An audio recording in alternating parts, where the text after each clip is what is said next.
చేస్తున్నా వ్యక్తి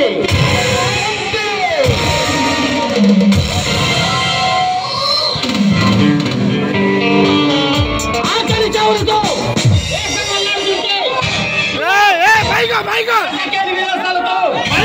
వేగుతున్నావా? ఎవడ్రా నువ్వు? నన్నే పేరు పెట్టి పిలుస్తావా? ఒళ్ళమైన పగరెక్కిందా? పగరెక్కింది నాకు కాదు, నీకు.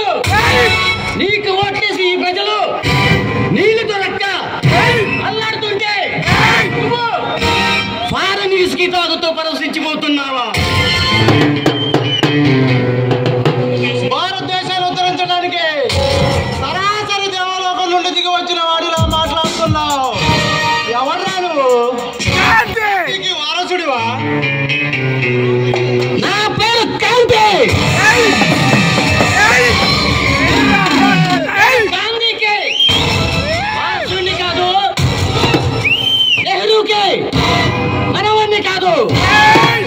గాంధీ పేరు చెప్పుకొని గాంధీలో మునిగితేలే ఈ నాయకులకు చెప్పాలని అడిలోకి దిగిన బాలచంద్రుడిని. బ్రహ్మనాయుడు అయినా నాకు భయం లేదు. బుద్ధిగా బయటకు వెళితే బతికిపోతావు. ఇలాగే రెచ్చిపోతే పచ్చని నీ జీవితాన్ని ఈ జాతికి అంకితం చేస్తాను. జాగ్రత్త. గంట చరిత్ర వైభవం తెలుసుకుని గర్వపడటానికి నీ బ్రతుకులు నిన్ను లేదు. పండిపోయింది, మోసాలతో పండిపోయింది. ఒరే క్రాంతి, హద్దులు దాటి మాట్లాడుతున్నావు. బుద్ధిగా బయటకు వెళ్ళు. ఇలాగే రెచ్చిపోతే నీకు మరణ శాసనం తప్పదు. ఈ దేశపు సౌభాగ్యం కోసం స్వీకారం చేసిన నీవు దేశం కోసం, ఈ జాతి కోసం ఈ సుఖాన్ని వదులుకున్నావు. అమాయకుడా, అడ్డమైన వాళ్ళ కాళ్ళు పట్టుకొని అధికారంలోకి వచ్చింది ఈ దేశం కోసం కాదు, నా ఆస్తులు పెంచుకోవడం కోసం.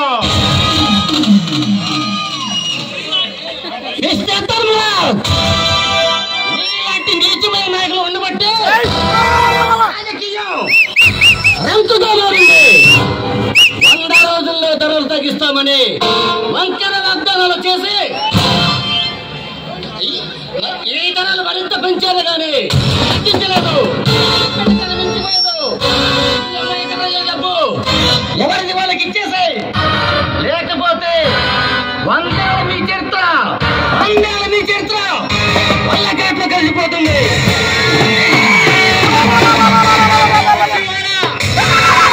ఈ మాత్రం తెలివితేటలు ఈ ప్రజలకుంటే మళ్ళీ మాకు అధికారాన్ని కట్టబెట్టే వాళ్ళే కాదు.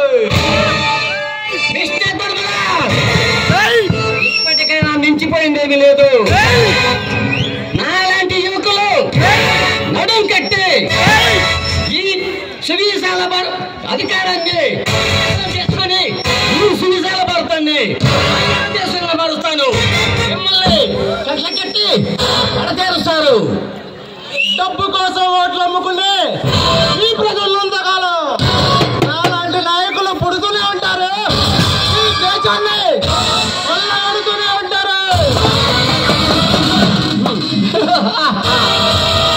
కాలం తీయే వరకు కాల సర్పం వసూలు కొడుతూనే ఉంటుంది. కానీ ఆయువు ముడితే అది చలిచి మన చేతుల్లో చస్తుంది. కాలం తీరిన ఆయువు ముడిన అధికారం నా చేతిలో ఉంటే ఆ యముడినైనా ఎదురిస్తాను, ఆ దేవుడినైనా బెదిరిస్తాను. కాలకోట విషయాన్ని కడుపులో దాచుకొని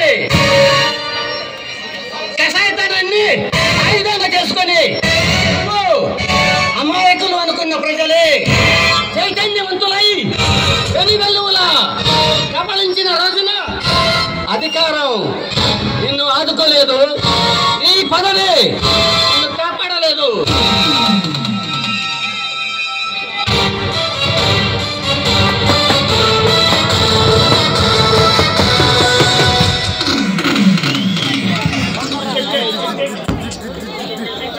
నువ్వు చెప్పే చైతన్యానికి చిత్తు పేరుస్తాను.